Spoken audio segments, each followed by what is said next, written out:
Whether we want to accept it or not, professional wrestling is a soap opera told through the means of competitive sport. And what is a soap opera without romance? It's something we can all relate to, unless we've been unfortunate enough to miss out on it completely.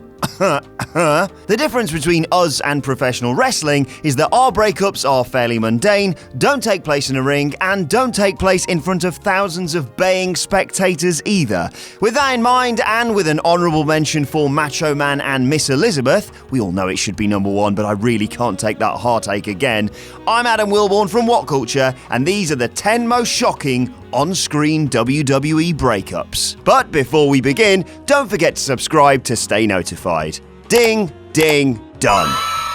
Number 10. Santino, Marella and Maria. Jealousy is a terrible thing to feel, and a regrettable emotion that becomes terminal when insecurity and delusion are added to the mix. Just try being called Adam at WhatCulture. Anyway, it was this terrible trio that led to the end for Santino, Marella and Maria in 2007, when the latter's Playboy shoot proved too much for the Milan Miracle. As the shoot drew nearer and nearer, Santino could no longer contain his green-eyed monster and gave his beau an ultimatum: the Playboy shoot or the Italian stallion. Maria chose Playboy because of course, and the duo split. Santino acted shocked, but he knew that his weakness was the reason for his heartbreak. And it was just him and his cobra now. Number 9. Kane and Tori. Life for Kane has always been a bit of a sandwich, and the last thing he needs is a girlfriend with her own issues. Kane needs a stable rock, and it seemed as though he had found that in Tori.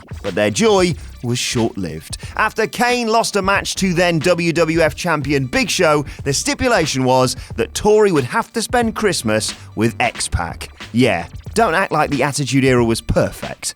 Luckily for Kane, X-Pac was a true gentleman and Tori returned unscathed. Oh no, sorry, she returned completely paranoid, and Kane was to unleash physical hell upon anyone Tori felt was getting a little too close to her. Well, that sounds like a healthy relationship to me. It also transpired that X-Pac had been a perfect gentleman only if you define that by Val Venus's terms, and Tori revealed that she was leaving Kane and his big red monster for Mr. Waltman. Aww. Number 8. Daniel Bryan and AJ Lee. Going into WrestleMania 28, Daniel Bryan wasn't exactly showing the most stable of mental makeups. He was a few falafels short of a picnic, shall we say.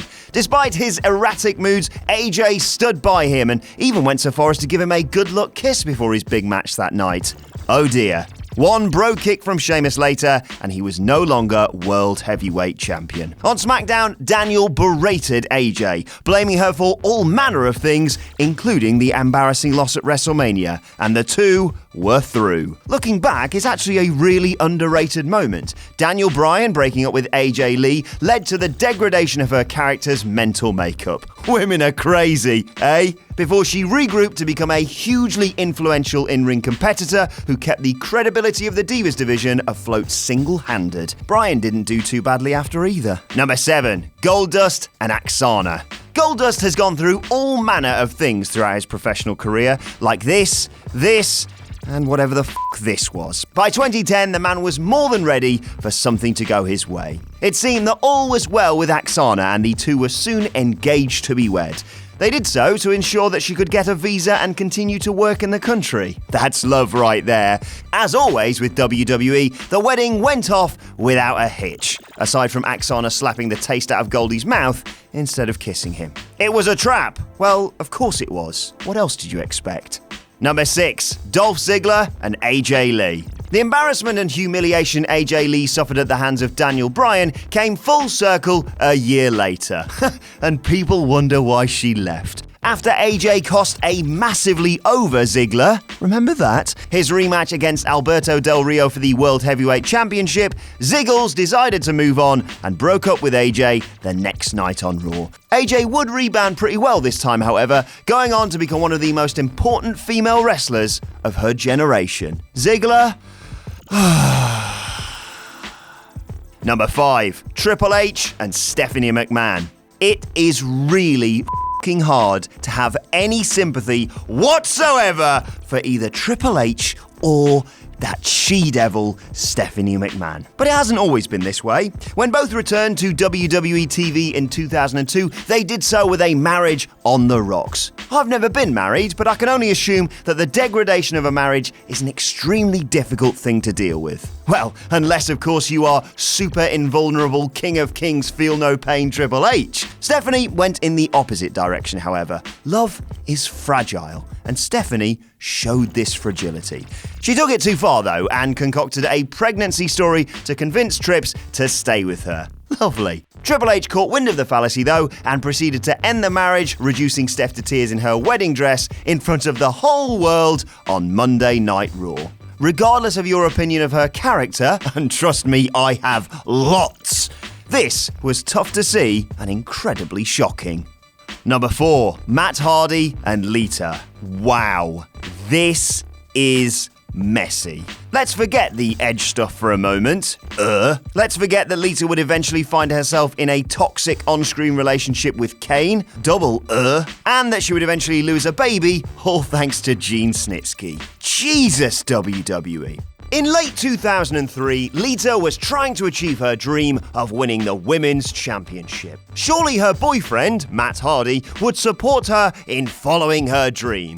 Well, no. After teasing a proposal, Matt promptly dumped her, stating that her desire to win the championship was stronger than her desire to be with him, and he dumped her rather than deal with it. Just add that to the big book of great lessons WWE have taught kids. Of course, this would all be forgotten later on thanks to the whole Lita and Edge thing, but taken out of that context, this is pretty harsh. Number 3, Chris Jericho and Trish Stratus. We've all been there. Boy makes friend, boy and friend meet and like girls, boy and friend make bet to see who can do dirty things first, girl finds out about it, confronts boy, boy realizes shallowness of actions and resolves to become better person, boy and girl get close as a result of his improved actions, boy and friend fall out, boy and friend fight, girl betrays boy at WrestleMania 20, girl kisses friend, boy's heart broken.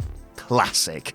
Such was the story of Chris Jericho, Christian and Trish Stratus in 2004. Christian and Jericho put on a truly underrated Mania match, with Christian pulling out the victory after Trish inadvertently hit Jericho. Well, turned out it wasn't that inadvertent, as she slapped Jericho twice after the match and made out with Christian on the stage in a kiss that Vince McMahon would be proud of, whilst Jericho was distraught on the big screen in the background. Number 2, Edge and Vickie Guerrero. Despite Edge sharing an on-screen kiss with wedding planner Alicia Fox, who would go on to carve out an impressive second career as a WWE wrestler, what are the chances? Edge and Vickie's marriage went ahead and they reigned supreme over SmackDown until Vickie became Raw GM in 2009. Vickie would subsequently be embarrassed by Santino Marella in a hog pen match at Extreme Rules, after which she resigned from her position as general manager. And that last sentence is exactly why wrestling is known as a guilty pleasure.